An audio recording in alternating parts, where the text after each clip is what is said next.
Hi, welcome friends. Today we are going to see an amazing fantasy film. Without wasting any time, let's watch this movie. In the beginning, they show that demons and humans once lived together. Among the demons, one evil demon wanted to make humans his slaves. When humans learned about this, they created a special sword. With that sword, they cut off his head and killed him. Even though he died, his soul didn't. So they trapped his soul inside a stone, and for decades humans protected it. If that demon's soul is ever released from the stone, and if it gets a half-demon, half-human body, he can revive himself, become alive again, and turn unstoppable. After many decades, some people rush to the place where the stone is being protected. When they enter, they are shocked. Every guard is dead except one. That survivor is our story's hero, Lee. He is also a half-demon, half-human. An elder guardian asks him what happened. Lee tries to explain that a demon came to steal the stone and killed everyone, but the guardian doesn't believe him. He says, if the demon killed everyone, why did it leave you alive? He suspects that Lee must have killed them all and tries to take the stone. He orders the others to arrest Lee, but Lee uses his magic powers and vanishes. Now our story's heroine enters, Lucy, the head of the magical guardians. The old guardian tells her that Lee killed everyone and stole the demon stone, but she doesn't believe it. Then she sees the bracelet she once gave Lee lying on the floor. 7 years later, humans have created their own city where demons cannot enter. We see a group of humans traveling through a forest in their vehicles, led by a commander named Foam. The guards are frightened because this forest belongs to demons. They have trespassed. Suddenly, someone runs through the forest, and then a black-cloaked demon stands before them. The guards panic, and even the commander's horse gets spooked, but the commander himself remains fearless. He goes to attack, but the horse falls. The commander gets up and fights the demon. It has 3 heads and 4 hands. He cuts off one head, thinking it's dead, but the creature simply reattaches it. The commander attacks again. The creature fights back with all 4 hands. Even though he is human, the commander fights with all his skill and gives the creature a tough fight. At one point, he kicks the demon, and as it flies back, its disguise falls off. Now they see it is actually 3 demon foxes. These foxes came to steal the products they were transporting. The fight continues. The commander leaps to finish one fox, but suddenly a magical spell separates them. It's none other than Lee. He scares the demon wolves away and helps the commander. The commander becomes suspicious. Lee puts spells on the cargo. The commander asks what he's doing, and Lee says, if we put magical spells like this, demons won't come near the products. At that moment, Lee throws a box toward a demon fox. The fox catches it and flies away. Now it is revealed that Lee was the one who ordered the foxes to steal the products. The commander attacks, but Lee casts a spell on a sheet and places it under his shoes, making the commander fall every time he tries to stand. Lee then calls his animal demons to take the cargo. Many different demon animals appear. Even butterflies steal items. The commander is confused and helpless. Next, we see a house in the forest where Lee lives. He is on a tree. He has spent the past 7 years with these demons. In the next scene, we return to the temple where the demon stone is protected. 2 eagle demons arrive to steal it. After entering, they kill all the guardians and reach the stone. They melt the golden protective casing around it. Lucy arrives and reverses the melting with a spell. One eagle demon grabs the stone but gets trapped in the golden cage. Another eagle demon snatches the stone from him and flies away. Lucy chases him across the roofs and shoots him with an arrow. He falls and becomes unconscious. When he wakes up, the stone is near him. At that moment, the 3 demon foxes arrive, take the stone, and run away. The eagle demon tries to chase them, but Lucy and her guardians arrive, so he flees to save his life. A guardian spots the foxes with the stone. He attacks with spells, but one fox swallows the stone. The other 2 foxes knock the guardian down and take the fox back to Lee's place. The escaped eagle demon goes to a snowy region where a snow demon lives. She is the one who ordered them to steal the stone. She wants revenge on the humans because they once imprisoned her, though she managed to escape. Angry at their failure, she freezes the eagle demon and calls a hooded demon with a powerful demon arm. He uses that arm to kill the eagle demon. The three fox demons return to Lee's place and pretend nothing happened, but Lee senses something suspicious. When he questions them, one fox acts out swallowing a normal stone to make him understand. When Lee approaches him, he suddenly falls into an illusion, a dark place where the villain demon speaks. Finally, I am free from that cage after so many years. Now I need your body to become alive again. Lee snaps back to consciousness, drags the fox inside, seals the door with a spell, and warns the tree demons not to open it. Now they show a flashback where Lee, Lucy, and Lee's friend were in that temple from their childhood, training to guard it. One day, Lee had an illusion that the gold around the demon's stone was melting. He became frustrated and disturbed. Lee's friend tried to calm him down, but suddenly Lee shouted, and his powers blasted his friend away. Lee's eyes glowed red, and he began transforming into a demon. But Lee's friend, without any fear, stood in front of him and cast spells to control Lee's transformation and turn him back into human form. All this happened because Lee was half human and half demon. Remembering all this, Lucy becomes worried. In the beginning, when all the guards died, Lee's friend also died. So Lucy prays at her friend's grave. Cut to the present. Because the king lost all the precious products, the chief commander warns Fong to bring everything back within 3 days, and they remove his commander position. In search of Lee, Fong wanders around the city market.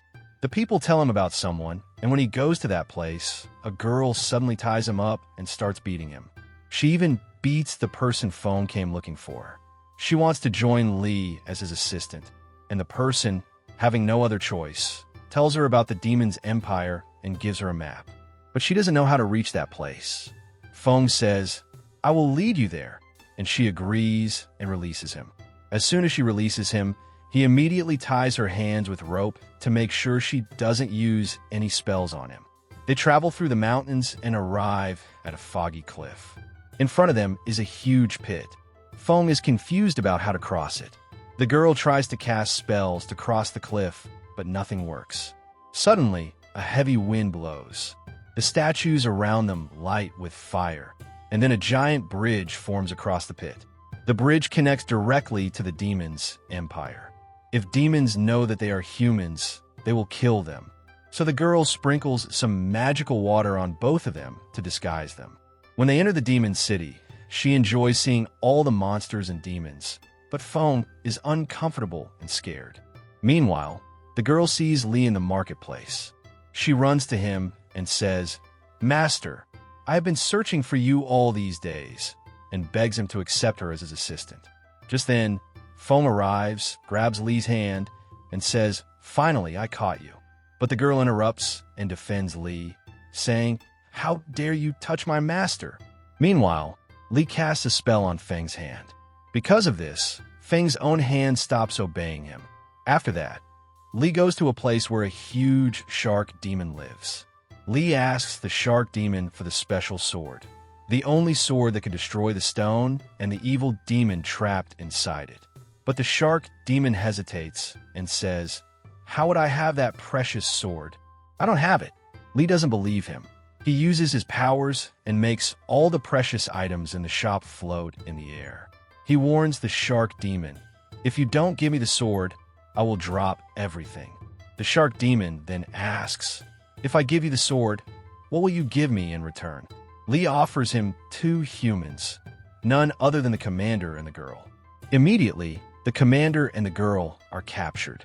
The demons throw the commander into a cage arena and order him to fight a demon. They say that only if he wins, they will release the girl.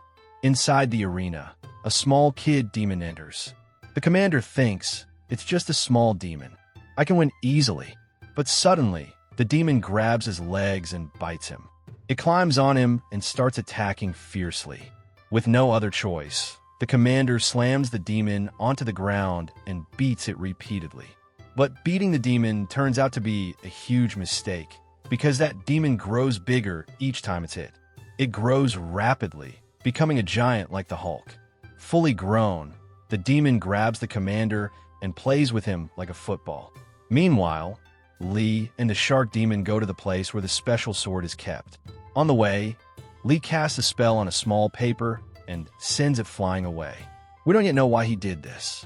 The shark demon shows Lee where the sword is kept and leaves. Lee uses his magic to break the chains tied around the sword's box. He opens it and sees the special sword. He takes it and prepares to escape. But at that moment, the temple guardians arrive. They have been following him. However, Lee, being the smart magician he is, casts a spell on the ground, opens a hole, and escapes. Back at the arena, the giant demon is still playing with the commander. Suddenly, the magical paper spell that Lee sent earlier flies into the arena and sticks to the giant demon's foot. As we already know, anyone touched by that spell cannot stand properly. So the giant demon falls to the ground. Meanwhile, Lee tries to escape, but the guards block him. He still manages to dodge them. Then Lucy arrives and casts a spell that traps Lee inside an illusion. In that illusion, Lucy appears and asks him, "Why did you betray us and kill all the guards?" On the other end, while the commander is fighting the huge demon, the assistant girl gives him an idea. She tells him that the only way to stop it is to hold its horns and hit it. When the commander grabs the demon's horns and strikes it, the huge demon turns back into the small child demon. The commander picks up an axe, knowing that killing the demon is the only way to save the girl. But when he sees the demon's innocent childlike face, he cannot kill it. Instead, he turns toward the demons who tied up the girl and fights them. Seeing that the human helped him, the small demon also fights against his own demon kind to help the commander, showing its gratitude. Meanwhile, Lee and Lucy are fighting for the sword. During the struggle, the box breaks and the sword gets stabbed into the floor. Seeing the sword, the commander picks it up for safety and uses it to protect himself and the girl. The other demons, seeing the special sword, are terrified and hesitate to come near. Even with the sword, they cannot escape completely. Suddenly, Lee bursts through the building and fights the demons, creating a magical shield around them. One of the guardians is about to attack Lee, but Lucy interferes and blocks the attack. Because of this, Lucy becomes weak and collapses. Seeing this, Lee becomes furious. His eyes turn red again. He shouts and attacks the demon fiercely. To save Lucy, he creates a teleportation portal and transports her to his secret place. The commander and the assistant girl also get teleported with him and arrive at Lee's hidden home. Lee treats Lucy's wounds and brings her back to consciousness. As soon as she wakes up, she grabs the sword and angrily asks, "Why did you betray us? And why did you kill your best friend?" Lee calms her down and reveals the flashback. He explains that on that night, he and the others went to guard the temple, but his friend stopped him and said, "Tonight is a special night. Your demon powers might increase. If the gurus see that, they may kill you. So I will take your place tonight." Like that, his friend switched duties with him. Soon after, Lee heard strange noises and rushed to the temple. He saw all the guards had been killed. Then the villain demon appeared in his illusion and said, "Accept me as your master. I want your body. Give it to me." He threatened Lee with his 9-headed snake. Somehow, Lee managed to escape the illusion and return to normal. When he became conscious, he saw the snow demon attacking his friend. Lee created a shield to block her attack, but the snow demon killed his friend and escaped. While Lee is explaining all this to Lucy, the commander notices the door shaking where Lee had placed a sealing spell. He moves toward it, avoiding the guard foxes. Immediately, the fox that swallowed the stone breaks out. It is now fully controlled by the demon inside the stone. It attacks them violently. Lee arrives and grabs the fox, holding it back. He tells the commander to kill it, but the commander hesitates. Without waiting, Lee kills the fox himself. Its body shatters and turns into dust. The demon's stone falls out. Lucy picks up the stone and says, "I'm taking this back to the temple." She teleports away. After this, they place a statue of the fox and perform the rituals for the dead creature out of respect. Then the assistant girl reveals her own flashback. She says she has no parents. She was an orphan raised by demons. One day, some guardians arrived and said that demons were living in a human area. They ruthlessly killed everyone around her, not knowing the demons were innocent. But among the guardians, one was kind-hearted. He begged them not to kill, but the guards didn't listen. Because of his kind heart, she decided to become his assistant. Meanwhile, the snow demon discovers that Lucy is teleporting with the demon stone. She casts a spell to divert her. As expected, Lucy lands in a bamboo forest instead of a temple. The elder guardian, predicting this might happen, arrives there with his guards to protect her. Lucy gives him the stone. Suddenly, a snowball flies toward them. A guard catches it, but it immediately explodes and freezes him. It was done by none other than the snow demon. The battle begins, and the snow demon kills the guards one by one. Only the elder guru and Lucy were left. They both fought the snow demon, but even together they couldn't handle it. At that moment, the snow demon killed the elder guru, leaving Lucy as the only one alive. The snow demon was about to kill her when suddenly Lee flew in and saved her. The snow demon then spoke to Lee, saying she had a master, the one who ordered her to do all this. She told him, "If you want revenge, follow me to meet my master." Lee told Lucy, "I'll go and face him," and left. After Lee left, the hooded man arrived. He sent his hand toward Lucy. The hand grabbed her neck, lifted her into the air, and made her float. Meanwhile, Lee was fighting the snow demon. Not knowing Lee's true power, she fought recklessly. Lee, being far stronger, cut off her head, but even after being decapitated, she continued to speak. She said, "I had a master. Do you know who he is? It's your best friend, the one you thought was dead." At that moment, it was revealed that the hooded man was the villain and the snow demon working for Lee's friend, who was now the villain. The villain then told his story to Lucy. In a flashback, Lee once transformed into a demon and roared. The power of that roar blasted his friend far away. Seeing Lee's strength, his friend decided he wanted that same demon power for himself. He then put Lucy down, took the stone from her, attached it to himself, and began to transform. His severed hand throbbed and crawled beneath the snow. Now he was fully transformed into an evil demon. Meanwhile, that severed hand grew into a huge, spider-like creature that burst out of the snow and carried its master away. The villain had now become a king-like entity and left the place. The villain then went to the demon empire. Using his new powers, he roared loudly, bringing all the demons in that city under his control. Back at Lee's place, the tree demons were preparing everyone for war, because Lee had already warned them that this kind of situation might arise. He had trained them daily for this moment. As he instructed, the tree demons gave everyone a small spell paper to prevent them from falling under the evil demon's control. After hearing all this, even the commander hesitated for a moment, but he too decided to fight the villain. Back at the evil demon's place, Lee walked directly into the villain's domain, fearless and determined. The villain explained another flashback. He had once killed all the guards with the snow demon's help and cast a spell to melt the golden cage. This released the stone, but it came with a condition. The stone would only accept a being who was half demon and half human. Not knowing this, the villain grabbed the stone, and because he was fully human, his hands began to burn. Seeing this, the snow demon cut off his hands to save him. After that, the stone returned to its original position. Meanwhile, Lee arrived at the scene. The snow demon threw a body at him and created an illusion, making Lee believe that she had killed his friend. Then she left.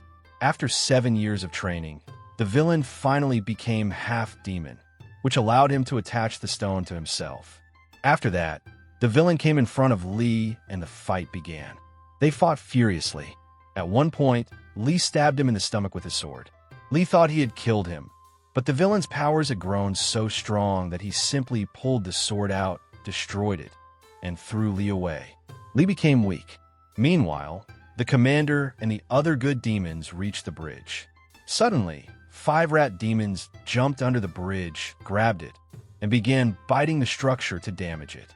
One girl in the team transformed into a tree, and everyone climbed up to see what was happening. From above, they saw the villains' controlled demons approaching. The battle began. They all fought the evil demons. The kid demon transformed into a giant demon and threw away anyone who stood in front of him. After some time, the battlefield fell silent.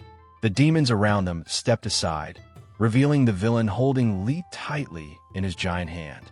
Right in front of everyone's eyes, he stabbed Lee with his tentacles, killed him, and threw his body off the bridge. Seeing this, the assistant girl and all the demons were heartbroken. The tree demon then said that if Lee was dead, everyone could choose their own path and go home. For a moment, it felt like the fight was over. But the commander and all the good demons refused to give up. Showing their gratitude and loyalty to Lee, they gathered to fight the evil demon again. The villains sent more demons to attack. Meanwhile, the rats continued damaging the bridge, and half of it collapsed. The commander fought on the remaining small piece of unbroken bridge. At that moment, the shark demon appeared and was about to stab the commander, but the giant kid demon jumped in front and took the hit. Their clash caused them both to fly into the air, and when they fell, the remaining bridge broke apart. The kid demon transformed back into his small form, and both he and the shark demon fell down. Seeing the kid demon's sacrifice, the commander cried. The villain then extended his massive hands across the broken gap, connecting the bridge to create a path to the other side. It looked like everyone was doomed, but suddenly, Lee flew in at lightning speed, struck the giant hand, and destroyed it. Lee had come back to life. His hair was now white, and his entire presence was different. With his new powers, he fought the evil demon. The villain struggled and couldn't keep up. He sent his giant hand again, but Lee grabbed its tentacles, spun it around, and threw it away. They fought fiercely until Lee pierced through the giant hand and broke free. Finally, he pierced through the villain's body and took the stone from him. The villain's body began burning and dissolved into dust. Then we see how Lee came back. After he died, his soul entered the evil demon's dark world. The evil demon tried to make Lee his slave and said, "If you become my slave, I will bring you back to life." Lee immediately understood that the demon wanted his body. To stop this, Lee began burning his own body from within. The evil demon begged him to stop, saying he wanted Lee's body. At that moment, Lee said, "I will never be your slave. You will be mine. If you accept this deal, I will give you my body." With no other choice, the evil demon accepted and entered Lee, making him alive again with full power. Using that power, Lee killed the villain and shattered the stone into pieces. Lucy looked at him with love, but Lee didn't even glance at her because, according to his agreement with the evil demon, he was forbidden from having a family. Lee returned to the demon empire along with the other demons. From that day on, Lee became the king of the demon empire, and the commander became the king of the human world. And that's the end of the story. Hope you all enjoyed it. Thanks for watching.